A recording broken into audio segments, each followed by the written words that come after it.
We got my man Dawn's Fridge 60 rolling out shop today, guys, and she is set up just right, so let's check it out. Now, guys, the Fridge, that is our cabinet door style smoker. We got the stainless steel accents as far as the eye can see.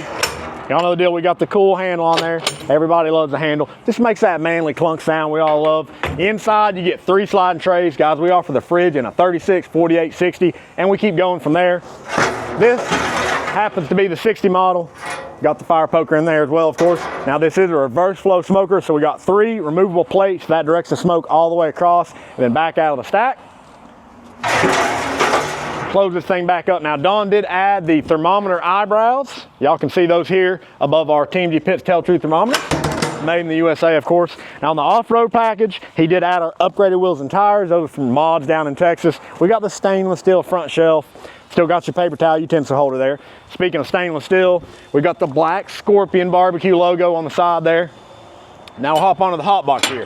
Guys, on the Fridge 60, you get an extra large hot box. Still 5 sliding trays, but well over 2,000 square inches of cook space in this one. Runs independent from the smoke chamber, so it makes this pit very versatile. On the firebox, he did upgrade to the insulated firebox. Got our fire management cradle in there as well. Step around to the back, we have a fold down shelf. So this folds down, prep off of it, serve off of it, fold it back up when you're done with it. Just as simple as that, guys. D-ring tie downs on all 4 corners. This is one slick rig rolling out of Knoxville. So guys, y'all know the deal. If you need a custom pit built, you know to call TMG Pitts, Knoxville, Tennessee.